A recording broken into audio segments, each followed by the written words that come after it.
Okay, hi everybody. This is Dee Reinhardt. I am going to start the call this afternoon on our accelerated training in manufacturing.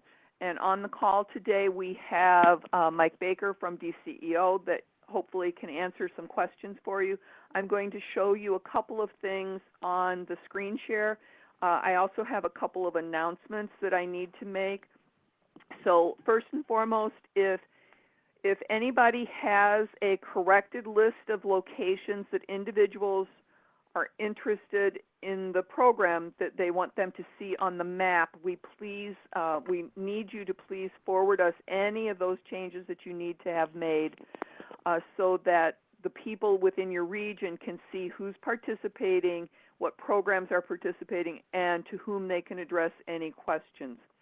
So if you have any changes to any of the information on the map, which you can find by clicking on the regional map here at the top of the screen, if you are looking at your locations in your region and you see any changes that need to be made, we need you to send those changes to info@illinoisworknet.com.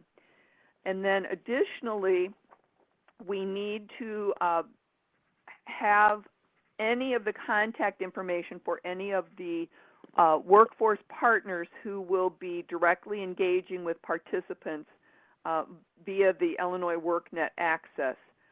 The tracking system has been designed to keep partners engaged, knowing where the clients are at any moment during the course of this study.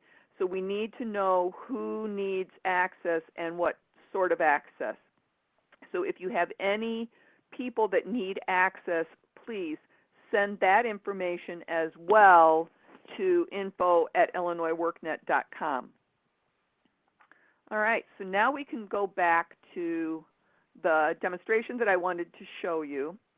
And first and foremost, we have our applications up, and we are getting some in. So what we want to do is we want to show you hands-on here how you can see the applications that are coming in. And what you do is you scroll to the bottom of the screen and you click under the partners where it says ATIM Guide. And when you click on the ATIM Guide, it will take you to an area right here where it says Sign in to ATIM Tools. Now, I'm not going to show this from here live. I'm going to go into the edit version because we have real names and real social security numbers in there, and we don't want that out. We don't want that out on the recording here. And by the way, if you have any questions, please type them into the chat pod, and Lacey and Chelsea and Natasha will help me by grabbing those questions so that we can get those answered for you. Okay. So when we log into the ATIM tool, you will be able to see a listing of the people that have applied for the program. And as you can see here, it's kind of in here just sort of willy-nilly. There's different workforce areas, there's different regions. It's sorted right now by last name. It shows that we have a total of 70 applications in here. It shows when they were created, and it shows when it was submitted to IWDS. And then if you click over here on the far right-hand side, you will be able to open the application and see the entire application. And I did click. So it's taking it just a moment for it to activate here. And it's thinking. I see my little wheels spinning at the top. So I could sing a song for you right now, but I don't think you all want to hear me singing. Mike, do you have anything you want to say while we're waiting for my screen to open up? Yeah, I just typed it. These should all be real applications only that we're seeing here. So if Adam's staff have been experimenting around trying to get comfortable with it and have entered an application, please get that out of there because we want this to be real live people only. Although, Mike, I am in the edit screen, so I didn't want to show the real people's applications. Makes sense. True. So But when you look at your list, if you have any in there that are dummy applications or test applications, yeah, take those out, please. right, we need to make sure that, and you can do that by sending information to info@Illinois WorkNet with a list of the people that need to be removed from there. So when you're looking at the application, you can see the information that has been on here that the person entered of their when they submitted their application.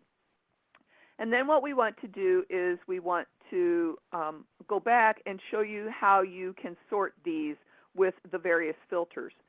And what's beautiful about these filters is it helps you find out by your area. So like, let's say I want to look for central, and I'm going to filter by central. Then what it does is it sorts everybody in by a specific area, which is very good because then you can sort your applications by the people from your particular region. And then that way you don't have to look at people from southern Illinois if you're in the far north part of Illinois. This makes it a little bit easier for you to see what's going on. And then you can look at the actual application. So I just wanted to show you that tool. If anybody has any questions about that, just let us know. And it's very simple, and we'll back out here and show you where we found it again.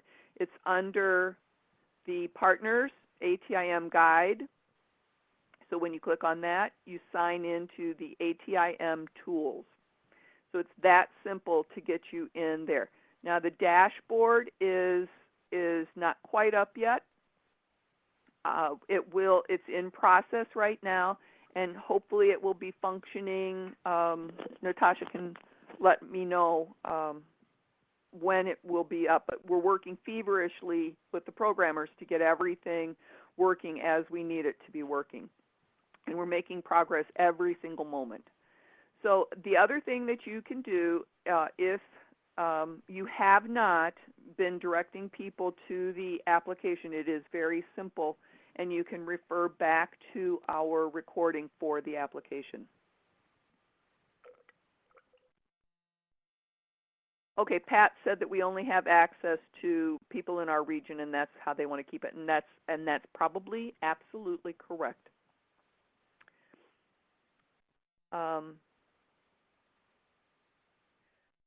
Sarah said that she doesn't see a filter button, and that could be because I have access to at the state level, and you would only have access at your regional level.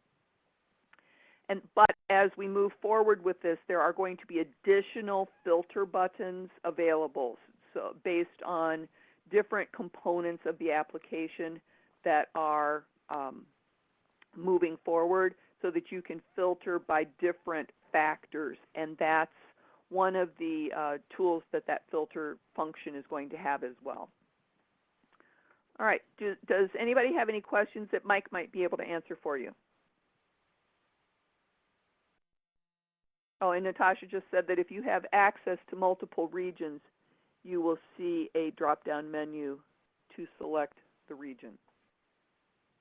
Right, and that will happen where we have LWIAs that are split between multiple regions. So you folks will have to be very careful about which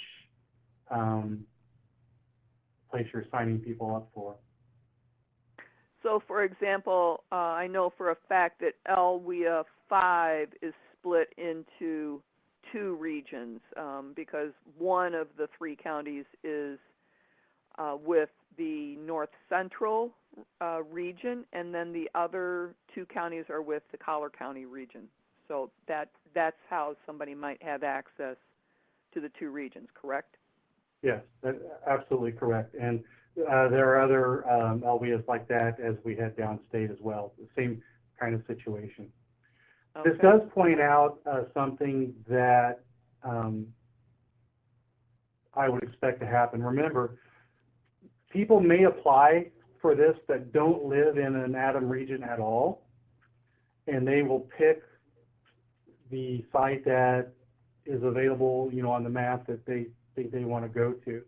So if you get someone like that, or you may have someone that picks a site that doesn't live in your region,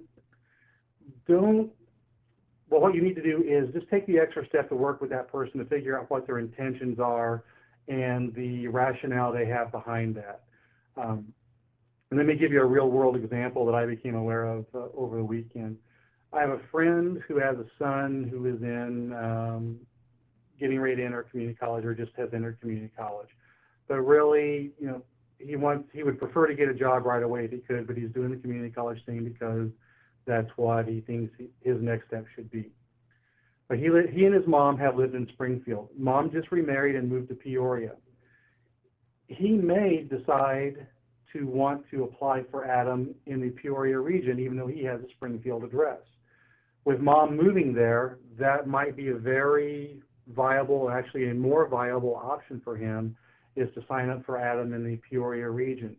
So if you get someone signed up for your region that looks hanky because of the locale, don't necessarily discount that offhand. You need to follow up with the client and see what was driving that. And maybe they hit the wrong place, and you could direct them to someplace that makes more sense, depending on what their intentions were. But it just highlights that people that live in one region may want to sign up somewhere else. People that don't live in any region at all may sign up for one particular site, but be better served somewhere else once they know all the facts. So just be mindful as people sign up through the web that we may get things that look goofy on the surface, but may be good rationale behind it. Pat, I am making note of your question to see if that is something that the programmers are able to do. That's beyond mine and Mike's capabilities. It is something that the programmers would have to address. Is that okay? Just type okay for me if that works for you. All right, great. Do we have any other questions for Mike, or any other questions for what you need to see on the ATIM guide itself? Can I show you where anything is? We're going to be talking about reaching out to clients in tomorrow's webinar at 2 o'clock. So if you have not explored, we will be showing you some of the things tomorrow that are available to you. You have somebody typing right now. Mike, anything else you want to say, just off the cuff? Only that the numbers that are shown on this canned report are a little bit behind the times. As of yesterday, there were even more applications that were completed or in progress. So word is getting out, and people are applying. So that's good news. I believe, well, now you're seeing the test screen with the applications, but I do believe that I saw 70 applications in the real screen as of this morning. That's fantastic. And Kathy is asking, is it possible to move the application to a different LWIA once it has been submitted? Supposing maybe, Kathy, that you mean if they picked the wrong LWIA?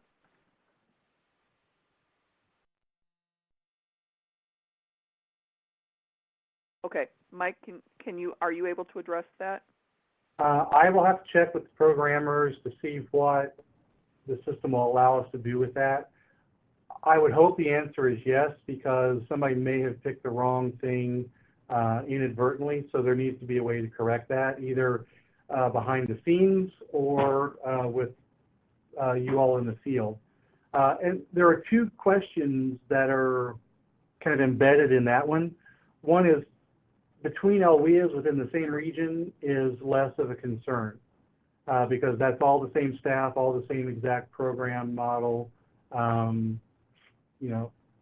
less of an issue.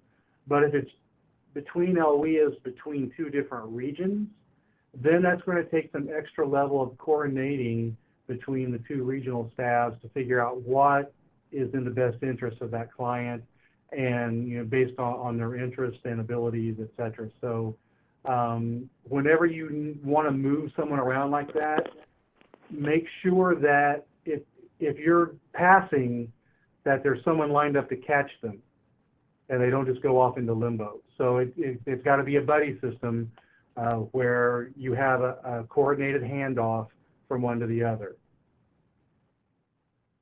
Oh, very good point. Good customer service point. I do believe that within the programming that needs to be something that can be addressed. I don't know how big of an issue that would be, though. So we will put that in front of the programmers to see if that's where that would be addressed. Yeah. And it might be something, hopefully that's not a whole lot of people, that might be something that remains a behind the scenes thing rather than a whole lot of different programming, but we'll find a way to make sure that, certainly if that's done in error, that we want to be able to correct that. So there's got to be a way to make that happen. How does moving that impact IWDS? Well, that's a good question that we'll have to talk with programmers to figure out the implications of that. If it's just at the application level, I would think the ramifications are less serious than if once we started providing services to a customer. But again, customers move within Whea as well, so we'll just have to talk to the experts on this and see what our options are. Very true. All right. Okay. Do we have any other questions from the field?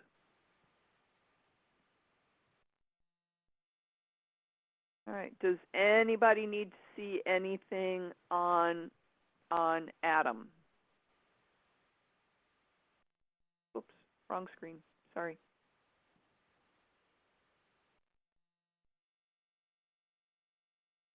I'll give you all a second just to think anymore. Actually, if it's okay, I have a question for the folks from the field that are on the webinar. We have a good chunk of folks that have applied now online. And I'm curious to see, or I would be curious to see, I would ask folks, if you haven't done it already, look at the client list or look at the list of people that have applied. And I would be curious to know how those folks came in. Like, was it through outreach? Was it through a job fair? Or did they find, I mean, they should have checked how they learned about the program on their application. But I'd be curious to gauge the outreach and recruitment efforts and seeing, have you all check and see what seems to be working to get folks coming in so we know where to target our efforts going forward. I do believe that one of the last questions on the application is, how did you hear about this? So that's where you would check. That's where you would check in your applicant's application. That's where you would check to find out where they're coming in. And I think that would be, like just Mike said, it's a great way to find out how we're working with our outreach. And then just another question for everyone else. Has everybody been able to access their ATIM tools? Have you tried to do that? If you have, if you could raise your hand for us at the top of the screen, that would be really nice for us.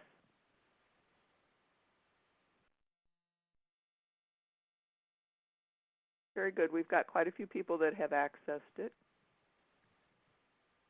And then also, while we have a minute, I do want to reinforce the idea behind having multiple people in your region with access to this and being able to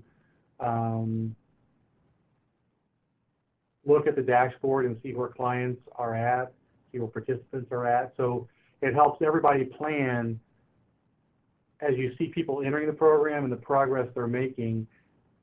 Everybody should be looking at that as people are coming at them so they can be prepared to have placement opportunities lined up. But also, after you've touched that client, to make sure that they're making the proper progress based on after they went through your program. Are they progressing along as you expected them to? And you may see something that is a yellow or red flag that needs to be called to someone's attention. So, we want everybody, as many people as possible, watching all these clients so that no one slips through the cracks, but also that they have the greatest opportunity for placement opportunities as possible. And the more people that are aware of them and watching that, the greater those are. That's great. And just to let you know, on the ATIM guide, you'll see it on the screen. Now, this is the Getting Started screen. And we've got a whole lot of tools here, and we're going to talk about a few of them tomorrow in our 2 o'clock webinar. So if you have any questions about the guide, please have them prepped for the webinar tomorrow. Okay, we do have a question here from Delora. Are the applicants able to submit both Whea and ATIM applications at the same time, and how are we able to determine if the person is Whea eligible from looking at the ATIM application? Okay, that's a good question. The ATIM application has about 80 to 90% of the things that are needed for Whea eligibility. I mean, all the information is being gathered. However, as you case managers know, there's additional documentation that has to be provided to prove some of those things. So while the ATIM application gives you the applicant's attestation of what their situation is, there is still some documentation that you need to provide. Now remember, you have to be Whea adult or DW eligible to be eligible for ATIM, so essentially they are the same thing. However, if they're coming into ATIM, they're randomly assigned and come into the treatment group. In IWDS, they are treated as an ATIM participant, not a Whea participant. Now, to confuse things even further, a local area could co-enroll them into their Whea formula grant to help pay for some of the services they provide. But in doing that, then they become part of local performance and all of the things that go with that. They also count toward your 40% minimum training requirement if you pay for training out of your formula grant. So there's certainly heavy overlap between ATIM and Whea eligibility because you've got to be Whea eligible to be ATIM eligible. Does that make sense? They have to be Whea eligible to be ATIM eligible. That's what you just said, right? Yes. All right. And then we have another question from Sarah, and it says, are you speaking about training providers having access? And Sarah, I want to know if you having access to Illinois WorkNet Workforce Professionals items so that they can see the applications? And if so, did those who arrange for the providers in our collar counter areas discuss this with the providers?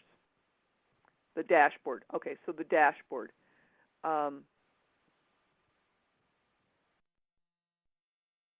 do believe that the training providers are considered part of the team. Correct, Mike? Yeah, absolutely. Yeah, I was ready to jump in, but you started down the right path, so I was just going to listen for a minute. Oh, and so because they are part of the team, then they would need to have access to see what the other parts of the team are doing with the applicant, or, and in this case, the trainee.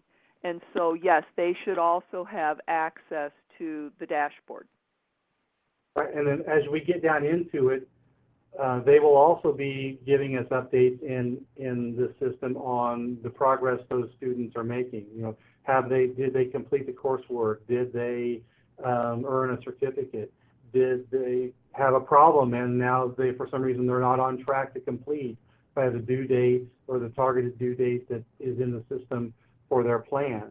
So again, everybody needs to be able to see the client's or the participant's plan, and then that way, again, as I spoke to earlier, people can see what's coming down the pipeline at them, and then also once they touch them, they can make sure that the progress they're making going forward is appropriate. Okay, and then Pat just answered for the collar counties as well that training provider contracts have not yet been signed in all of the situations there in the collar counties. so that when the contracts are signed, they will have access. So that's great to know, Pat. Thanks for sharing that. Right, and that's appropriate.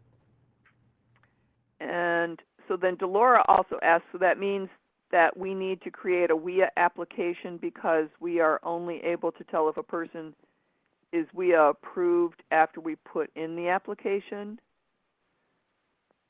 They'll need to do the Whea application first?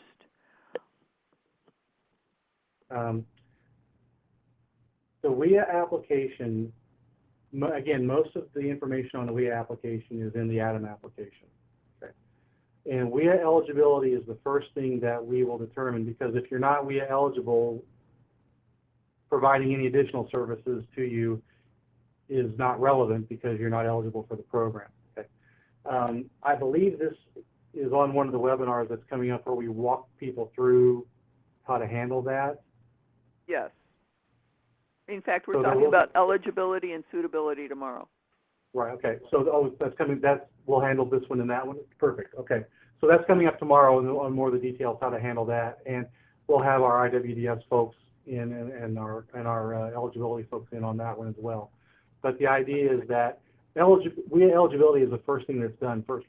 But once you determine that they're WIA eligible, you don't enter them into the system just yet, because there are other things that have to be in place before they're suitable for ATIM. So WIA eligibility is one of the suitability elements for ATIM. Does that make sense? I'll say that again. WIA eligibility is one of the suitability factors in ATIM, but there are other suitability factors as well. So you might be WIA eligible, but there might be other factors that make you not a good fit for ATIM. So just because you've determined them WIA eligible doesn't mean you go into the system and enter them into WIA. You definitely do not do that. We'll have to wait till we figure out all the other suitability things for ATIM, and then if they pass the drug test. And once they get into that piece, that's when we start talking about getting them entered into the systems. All right, great. We have a question. It says, I can't access the ATIM guide using your Illinois workNet account. The ATIM guide is available on Illinois workNet, ilworknetmanufacturing.com. And if you go to the main page or any page, the access to the ATIM guide is at the bottom. Natasha, I need you. Thank you. Right here, ATIM guide at the bottom. And when you click on the ATIM guide, you do not need to be logged in to access the guide with all of the resources. You need to be able to log in to get to the ATIM tools. So if Trish, if that's what you were talking about, there is a difference between the guide and the tools. And let's see, trying to sort through here. Jamie Brown has a question. We have people that have applied and they come up in IWDS with an ATIM application. Some of the applicants are coming up ATIM and some are not. Will this be covered tomorrow? We will find out an answer for that and let you know tomorrow. That was not going to be part of what we were covering, but we will let you know that one tomorrow. I would suggest that you send a screenshot of what that looks like. To info. Yeah, so that we can see what you're seeing. And that way we can address it specifically. It might be an issue for just for your particular computer. It might be an issue for everybody. And if it's something for everybody that has access to IWDS, then we'll need to fix that.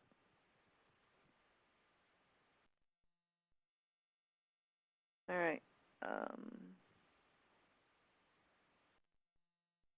Get to the ATIM tools. Okay, so the ATIM tools, you do need a workforce professional account to access that. So if you want to send your LWIA name, partner type, and region, see the notes on the main screen right now, then we will make sure that you have access if you are supposed to have access, Michelle.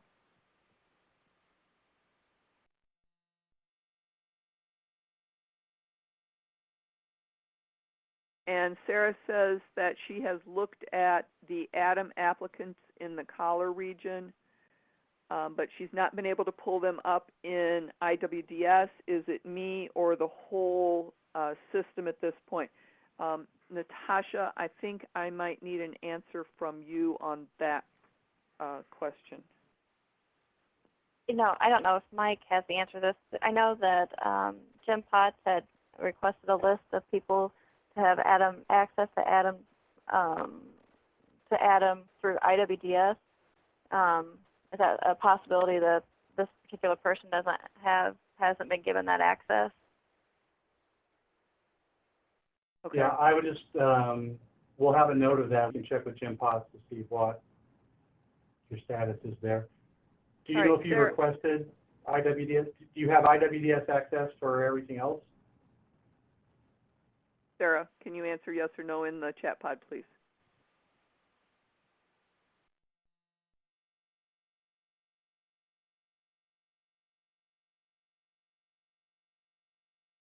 Okay, Sarah's typing.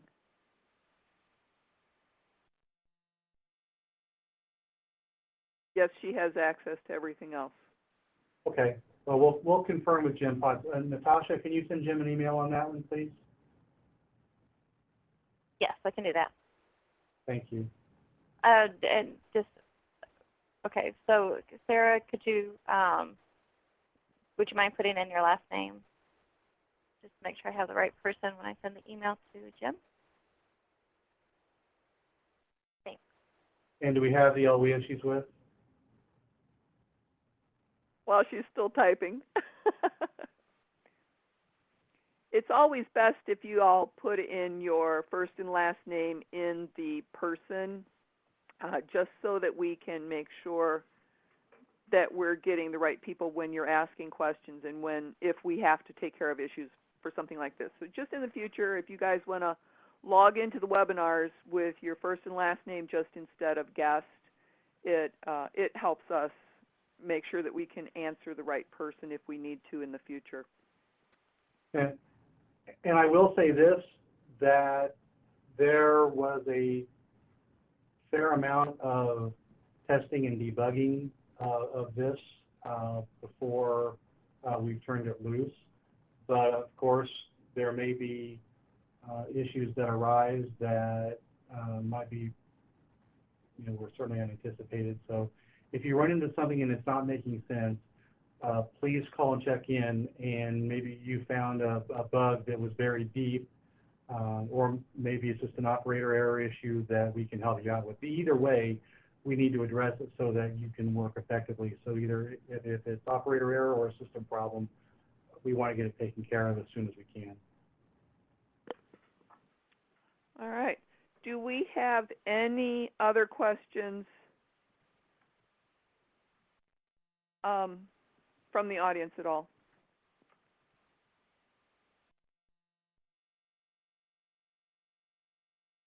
Oh, and Chelsea put a clarification in there. You can enter just as a guest, but if you just put in your first and last name, it just helps us identify in the future. Is the download file is from a previous meeting.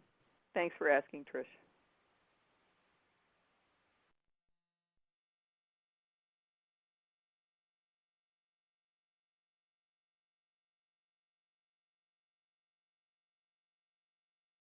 All right, if we don't have any other questions, we will be closing down today's session. Thank you very much for your time, and hopefully we see everybody on the webinar tomorrow at 2 p.m. It is going to be on eligibility and suitability, so we hope to see you all there. Thanks, Mike, for your time today, and always thanks to Chelsea, Lacey, and Natasha for making these things work as smoothly as they do. And we'll see y'all tomorrow. Take care.